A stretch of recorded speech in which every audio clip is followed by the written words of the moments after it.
हमारा टॉपिक है फैराडे के विद्युत चुंबकीय प्रेरण के नियम। ओके, देखते हैं। फैराडे के विद्युत चुंबकीय प्रेरण के नियम। ओके, फैराडे ने विद्युत चुंबकीय प्रेरण के संबंध में दो नियम दिए थे। लिख रहा हूं मैं यहां पे, अभी समझाऊंगा, ठीक है। फैराडे ने विद्युत चुंबकीय प्रेरण के संबंध में दो नियम दिए। नंबर 1 डालेंगे, प्रथम नियम। ये लिखना हमें पहले, तो मैं इससे पहले आपको थोड़ा सा फिर समझा दूं। क्या फैराडे ने क्या सोचा था? जब ओर्स्टेड ने एक्सपेरिमेंट कर दिया था कि जब हम किसी चालक में धारा प्रवाहित करते हैं, तो इसके चारों ओर चुंबकीय क्षेत्र उत्पन्न हो जाता है। ये ओर्स्टेड का प्रयोग था। ओके, ये आप पढ़ चुके हो, इसके ऊपर भी हम वीडियो बना चुके हैं। फैराडे ने सोचा, एक वैज्ञानिक थे फैराडे, तो उन्होंने क्या सोचा कि यार जब धारा से चुंबकीय क्षेत्र उत्पन्न हो रहा है तो चुंबकीय क्षेत्र से धारा उत्पन्न हो जानी चाहिए। तो ये माइंड में आते ही उन्होंने बहुत सारी कुंडली, मतलब अलग अलग वायर की कुंडलियाँ बनाई थी, बहुत एक्सपेरिमेंट किया था बहुत दिनों तक, ठीक है। तब जाके उन्हें लास्ट में सफलता मिली थी, ठीक है। तो उन्होंने क्या देखा था, जब कोई कुंडली बनाई, सही है, और उसमें बैटरी कुछ नहीं लगाई थी, कुंडली मतलब ऐसे करके देखो, और क्या लगा दिया था, सिर्फ धारा मापी लगा दी थी धारा को देखने के लिए कि इसमें धारा हुई उत्पन्न या ना। और चुंबक को क्या कराया उन्होंने, बहुत तेजी से मूव कराया, ठीक है। मान लो ये मैग्नेट है मेरे हाथ में, ये कुंडली है, तो इसको ऊपर से ऐसे करके, तो जैसे वो ऐसे मूव करा रहे थे, है ना, चला रहे थे ऐसे गति में, तो क्या हो रहा था, इसमें एरो का निशान जो दिख रहा है आपको, सुई जो है, ये सुई है धारा मापी की, ये बता रहे थे हाँ धारा उत्पन्न हो रही है, हाँ धारा उत्पन्न हो रही है, नहीं हो रही, ठीक है। समझ में आ रही बात है। अगर उन्होंने फिर चुंबक यहाँ रख दी थी ऐसे करके, फिर इस कुंडली को उठा के ऐसे चलाया था, तो तब भी इसमें एरो का निशान ऐसा हो रहा था, तो इसका मतलब चुंबक से धारा उत्पन्न हो रही थी, ठीक है। इसी घटना को बोलते हैं विद्युत चुंबकीय प्रेरण। ये जो आपको दिख रहा है ना, विद्युत चुंबकीय प्रेरण, इस घटना को बोला जाता है, ठीक है। इस पर भी हम पिछले वीडियो में पढ़ा चुके हैं कि विद्युत चुंबकीय प्रेरण क्या है। सुन लीजिए आप भी। जब किसी कुंडली या चुंबक के बीच, यहाँ मान लो ये चुंबक बना दी मैंने, ठीक है, जब किसी कुंडली या चुंबक के बीच सापेक्ष गति होती है तो क्या होता है, कुंडली में एक प्रेरित धारा उत्पन्न हो जाती है या प्रेरित विद्युत वाहक बल उत्पन्न हो जाता है। इस घटना को क्या कहते हैं, विद्युत चुंबकीय प्रेरण कहते हैं। फैराडे ने बताई दी बात, क्लियर हो गई। अब लेकिन उन्होंने अपने फिर दो नियम भी दिए थे फैराडे ने, जो हम यहाँ लिख चुके हैं, क्लियर। क्या दो नियम आए थे उनके माइंड में फिर इससे? तो एक बात बताओ, जब हम इस चुंबक को इसके पास लेके आ रहे हैं, देखो ऐसे, ये चुंबक है, इसे हम इसके पास लेके आ रहे हैं, तो इसमें चुंबकीय फ्लक्स में परिवर्तन हो रहा होगा, जिसकी वजह से इसमें प्रेरित धारा उत्पन्न हो रही होगी। चुंबकीय फ्लक्स क्या चीज़ है? चुंबकीय फ्लक्स वो होता है, चुंबकीय बल रेखाओं को ही चुंबकीय फ्लक्स कहते हैं, ठीक है। तो जब हम इसके पास लेके आ रहे हैं, तो खुद बताओ, ये चुंबकीय बल रेखाएं हैं, ये इससे टच हो रही हैं, तभी तो ये सुई हिली होगी। समझ में आ रही बात या नहीं? और जब हम इसे दूर लेके जाएंगे तो मुझे खुद बता दो, ये चुंबकीय बल रेखा इतनी रहेंगी, तब भी कम ना हो जाएंगी?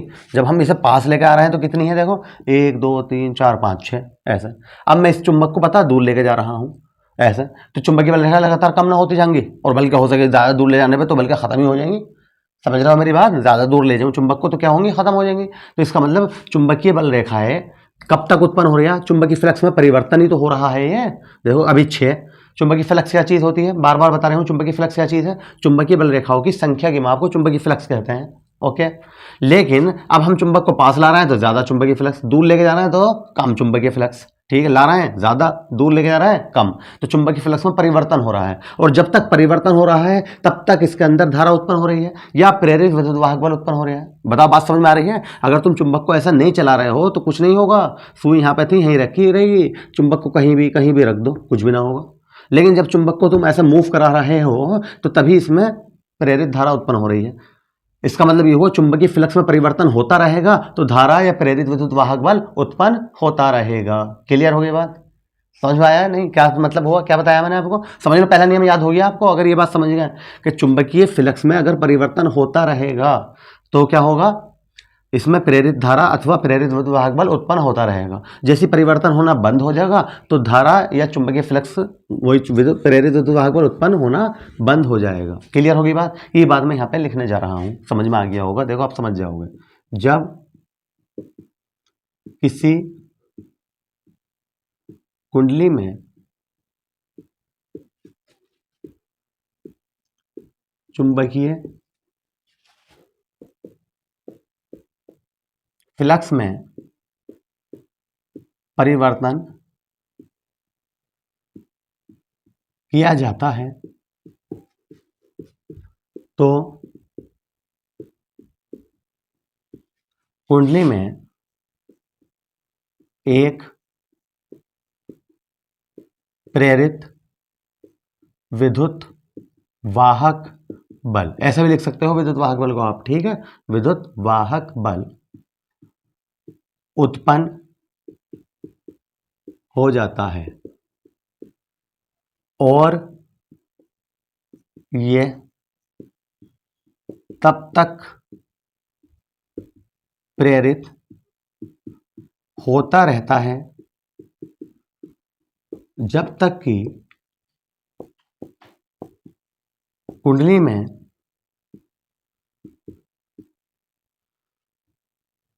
चुंबकीय फ्लक्स में परिवर्तन होता रहता है। अब बता दो क्या भारी लगा आपको ये जो समझ में आया हो? क्या कहा हमने इसमें? जब किसी कुंडली से चुंबकीय फ्लक्स में परिवर्तन किया जाता है, ठीक है, ऐसे करके चुंबक को, तो उसमें एक प्रेरित विद्युत वाहक बल उत्पन्न हो जाता है और ये तब तक प्रेरित रहता है जब तक कि चुंबकीय फ्लक्स में परिवर्तन होता रहता है। जैसे तुम चुंबकीय फ्लक्स में परिवर्तन करना बंद करोगे, हाथ रोकोगे अपना, चुंबक को मूव ना कराओगे, तभी ये बंद हो जाएगा। अब बता दो समझ में आ गई बात? नोट करिए पहला नियम।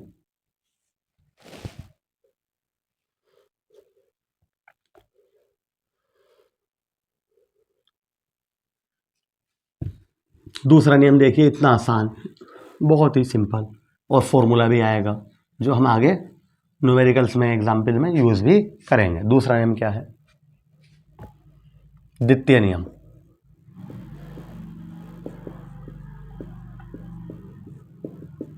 ऐसे करके भी डाल सकते हैं, है ना, द्वितीय नियम। अभी हमने प्रेरित विद्युत वाहक बल की बात करी, ठीक है, कि जब हमने चुंबक को ऐसे करके घुमाया, मूव कराया था, तो वहां पे प्रेरित विद्युत वाहक बल उत्पन्न हुआ था, तो उसे इन्होंने ई से लिखा है। किससे लिखा है? स्मॉल ई। वैसे तो हम जानते हैं विद्युत वाहक बल को ई से लिखा जाता है, लेकिन हमने जो पढ़ के आए थे उसमें हमने कैपिटल ई से लिखा था, ठीक है, कि बैटरी में जो विद्युत वाहक बल उत्पन्न होता है, सॉरी, बैटरी का जो विद्युत वाहक बल होता है, बैटरी का वोल्टेज, उसे विद्युत वाहक बल कहते हैं। ये बता चुका हूँ बहुत बार मैं। कोई भी बैटरी है दुनिया की, उसके वोल्टेज को क्या कहते हैं? विद्युत वाहक बल, और इसे ई से लिखते हैं। लेकिन इन्होंने फैराडे ने किससे लिखा है यहाँ पर? ई से, स्मॉल ई से लिख दिया, तो कोई बात नहीं है, कैपिटल से आया तो कैपिटल लिख देना। ये जो ई बराबर होता है, जो चुंबकीय फ्लक्स में परिवर्तन हो रहा है, ये तो पता ही होगा आपको कि डी आ जाए किसी के साथ में, तो इसका मतलब क्या होता है? ये क्या है? चुंबकीय फ्लक्स। देखो मैं 5 भी लिख देता हूँ, चुंबकीय फ्लक्स डी आ गया तो इसका मतलब क्या है? चुंबकीय फ्लक्स में परिवर्तन होना, राइट। अपोन में क्या आ जाएगा? टी। यहाँ क्या आएगा? माइनस। तो इससे परिभाषा बनाई इन्होंने, देखो देखो ध्यान से सुनना कैसे बना रहे हैं हम। किसी कुंडली में उत्पन्न प्रेरित विद्युत वाहक बल, किसी कुंडली में उत्पन्न प्रेरित विद्युत वाहक बल का मान चुंबकीय फ्लक्स परिवर्तन की ऋणात्मक दर के बराबर होता है। ना समझ में आया? अपोन में जब भी टाइम आ जाए, समय आ जाए, तो उसे हम क्या बोलते हैं भाई? दर। क्या बोला जाता है उसे? दर, ठीक है। तो चुंबकीय फ्लक्स, देखो यहां से चालू करो, किसी कुंडली में उत्पन्न प्रेरित विद्युत वाहक बल का मान चुंबकीय फ्लक्स परिवर्तन की ऋणात्मक दर के बराबर होता है। यहां से चालू कर दो इसे उतारना, ठीक है। चुंबकीय फ्लक्स है, डी लिखा हुआ है तो परिवर्तन है, माइनस है तो ऋणात्मक है, अपोन में टाइम है तो क्या है? दर है, के बराबर, ये बराबर का साइन है, होता है। बस ये यहां लिख रहे हैं भाई, किसी कुंडली में उत्पन्न प्रेरित विद्युत वाहक बल का मान चुंबकीय फ्लक्स परिवर्तन की ऋणात्मक दर के बराबर होता है। अब बता दीजिए, समझ में आ गया? ठीक है, हमने ये बात यहां पे लिख दी, चाहे लिखना चाहो लिख दो। यदि प्रेरित विद्युत वाहक बल E हो तब E बराबर minus D phi B upon D T, याद रखना है। अब दूसरी बात आती है, जब कुंडली है तो उसमें हो सकते हैं बहुत सारे फेरे हों, कहीं फेरे हों, ठीक है, तो हम यहां लिख देंगे यदि कुंडली में फेरों की संख्या n हो तब, तो क्या आ जाएगा भाई, n हो तब, तो यहां पे हम n से मल्टीप्लाई कर देंगे, तो E बराबर आ जाएगा minus n D phi B upon D T. बस हो गया भाई, फैराडे का दूसरा नियम भी कंप्लीट हो गया। E is equal to minus N D phi B upon D T. अगर जब हम न्यूमेरिकल करेंगे ना दिया होगा फेरों की संख्या, तो यही है, इसी से परिभाषा बनाई है। समझ में आ गई बात या नहीं? पहला नियम क्या था फैराडे का, किसी कुंडली में उत्पन्न प्रेरित विद्युतवाहक बल तभी तक उत्पन्न होता है जब तक कि उसमें चुंबकीय फ्लक्स में परिवर्तन होता रहता है। परिवर्तन होना बंद हो जाएगा तो प्रेरित विद्युतवाहक बल भी बंद हो जाएगा। दूसरे में क्या था, प्रेरित विद्युतवाहक बल का मान चुंबकीय फ्लक्स परिवर्तन की ऋणात्मक दर के बराबर होता है, ये लिखा हमने, है ना। यदि कुंडली में फेरों की संख्या n हो तब क्या होगा भैया, ये आ जाएगा E is equal to minus N D phi B upon D T. Note कर लीजिए आप इसे, है ना।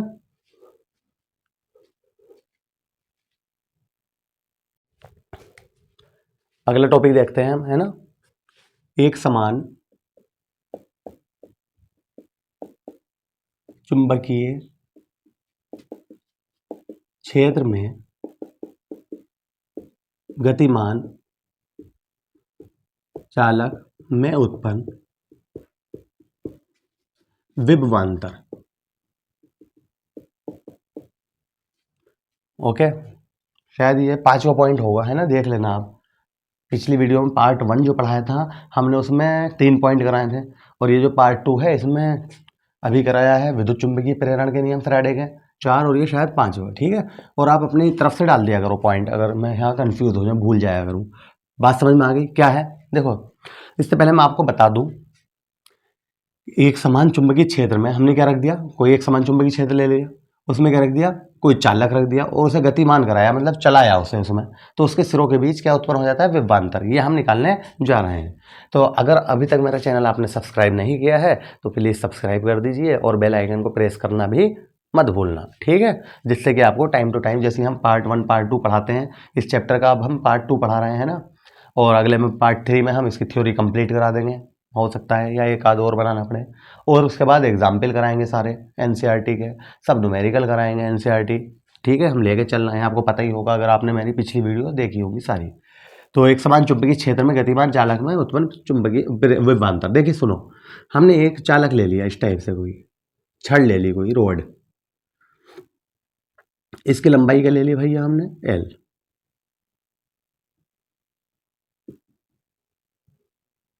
तो इसके सिरों के बीच यहाँ पर जब हमने इसे चुंबक में रख दिया, कहाँ रख दिया, चुंबकीय क्षेत्र में, और चुंबकीय क्षेत्र को आपको पता ही है हम क्रॉस से भी दिखाते हैं और डॉट से भी। मान लिया हमने यहाँ पर क्रॉस ले लिया, एक समान,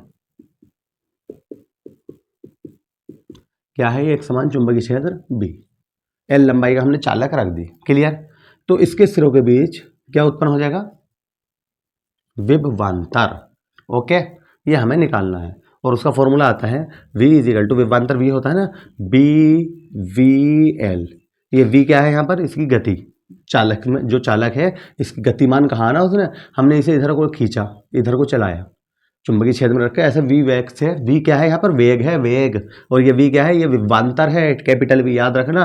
और जब वो विद्युत वाहक बल का है, न्यूमेरिकल में कई बार ना विद्युत वाहक बल कहा है तो इसका मात्रक भी वोल्ट होता है, विद्युत वाहक बल का भी, तो इसकी जगह पे हम E भी बना देते हैं, E बराबर BVL। E क्या है यहाँ पे, विद्युत वाहक बल, ये हम प्रूफ करने जा रहे हैं। अगर कोई एंगल बनाते हुए रखोगे इसे ऐसा करके टेढ़ा, तो क्या आ जाएगा, साइन थीटा, ठीक है, ये भी हमें प्रूफ करना है। बात समझ में आ रही है? तो करें शुरू। तो ये बात हम यहाँ पे लिख देते हैं, इसके नाम भी रख देते हैं हम, ठीक है, अपने पास से। ए बी ना कह गए, क्योंकि बी तो इस चुंबकीय क्षेत्र को लिख दिया, कंफ्यूज हो जाओगे। ठीक है, तो एम एन कह दो, एल एन कुछ भी नाम रख दो, ये बात हम यहाँ लिख रहे हैं। माना कि एक चालक छड़ एम एन एक समान चुंबकीय क्षेत्र बी में चित्र अनुसार रखी गई है। बताइए सही है। जब इसको v वेग से चलाया जाता है तब इसमें दो बल, एक चुंबकीय और एक वैद्युत, उत्पन्न हो जाते हैं। मान लो यहाँ पर जो इसके ऋण आवेश है ये है, धन ये है, ठीक है, तो इस पर दो बल लग जाएंगे। एक लगेगा Fm चुंबकीय बल, एक लगेगा Fe वैद्युत बल। Fm चुंबकीय बल, Fm चुंबकीय बल, यहाँ पे क्या आ जाएगा Fe वैद्युत बल। ठीक है, ऐसे करके इसके जितने भी धन और ऋण आयन होंगे इसके अंदर, ठीक है, उसके हर एक पॉइंट पर दो बल कार्य करने लगेंगे। ठीक है, तो अब हम क्या लिखेंगे, तब इसमें दो बल Fm व Fe कार्य करने लगते हैं। ठीक है, जिनका परिमाण क्या होगा, बराबर होता है। ठीक है, ये दोनों आपस में क्या होंगे, एक दूसरे के बराबर होंगे। तो और अब हम क्या कहना चाह रहे हैं, अर्थात Fe बराबर होगा Fm। Fe क्या होता है, ठीक है, इलेक्ट्रिक फील्ड फोर्स है, और Fm क्या है, मैग्नेटिक फोर्स है। ये भी आपको रटा हुआ होगा क्यू ई बी, और ये क्या होता है ई क्यू। नोट करिए, पहले आप यहाँ तक नोट कर लीजिए। ठीक है, नोट करिए।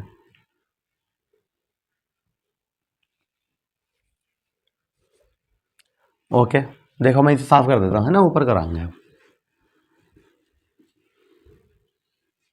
हाँ भाई,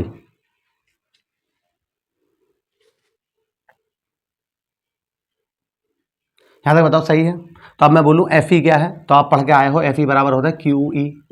याद है पहले ही चैप्टर में, फर्स्ट चैप्टर में, इसमें हम E बराबर F अपॉन क्यू पढ़ के आए हैं या नहीं, ये बता दो। तो F बराबर ई क्यू ना हो जाएगा, लेकिन यहाँ पे दो बल आ रहे थे, तो इसलिए हमने यहाँ छोटा सा यूं बना दिया कि इससे पता चल जाए हमें इलेक्ट्रिक है। यहाँ एम से मतलब क्या पता चल जाए, मैग्नेटिक है। बात समझ में आ गई है नहीं? तो Fm बराबर क्या होता है, क्यू वी बी। ये बता दो, बात समझ में आ गई। Fm बराबर ये भी पढ़ चुके हैं हम, F बराबर क्या होता है, Fm बराबर क्यू वी बी, मैग्नेटिक। तो इससे ये कैंसिल हो गया, तो E बराबर क्या आ गया हमारा, वी बी। क्लियर है? आप कहोगे सर हमें तो विभवांतर निकालना था, और यहाँ पे तो ये आया है, ये वी वेग है, बी क्या है, चुंबकीय क्षेत्र है। मैं कहूँगा घबराने की कोई ज़रूरत नहीं है, यहाँ लिख रहे हैं हम। देखो फिजिक्स में ये तो बहुत अच्छी बात है, अभी हमने वहाँ पे थ्योरी में नहीं लिखा कि इसकी लंबाई एल है, लिखा थ्योरी में नहीं लिखा, हम यहाँ लिख रहे हैं। ठीक है, फिजिक्स में जब जहाँ भी हम चाहें वहाँ लिख सकते हैं, नीचे लिख दो, अगर पूरा प्रूफ कर दो और तब भी ना लिखा हो आपने तो नीचे लिख दो जहाँ एल इसकी लंबाई है। बात समझ आ गई अब? तो अब मैं लिख रहा हूँ, यदि चालक की लंबाई एल हो और उसके सिरों के बीच उत्पन्न विभवांतर V हो तब, तो आपने E बराबर क्या पढ़ के आए हो विभव प्रवणता में, V अपॉन एल, याद है? E बराबर V अपॉन एल, वो यहाँ लगा रहा हूं। अर्थात तो यहाँ क्या आ गया, V अपॉन एल। V क्या है, विभवांतर है ना, ये क्या है, V B, L इधर चले जाएगा, तो V बराबर क्या आ जाएगा, B V L। इसे ऐसे याद रखते हैं हम। ठीक है, वैसे तो कुछ भी कह दो, एल वी बी कह दो, लेकिन याद ये रखना V बराबर B V L, B V L. सही है, बी वी, समझ रहे होंगे इससे कुछ, बी वी, और आगे क्या है एल, एल उसकी जो भी लंबाई हो गया भाई प्रूफ। अब अगर एंगल की बात आती है, वो कहे कि कोई एंगल बना रहा है, हमने इसे थोड़ा सा टेढ़ा करके रखा तब खींच रहे हैं हम। बात समझ में तो आ गई, ये नोट तो कर ही लिया था आपने। ठीक है, तो क्या करेंगे, यही लिख रहा हूं मैं इसी के नीचे, यदि चालक तथा चुंबकीय क्षेत्र के बीच थीटा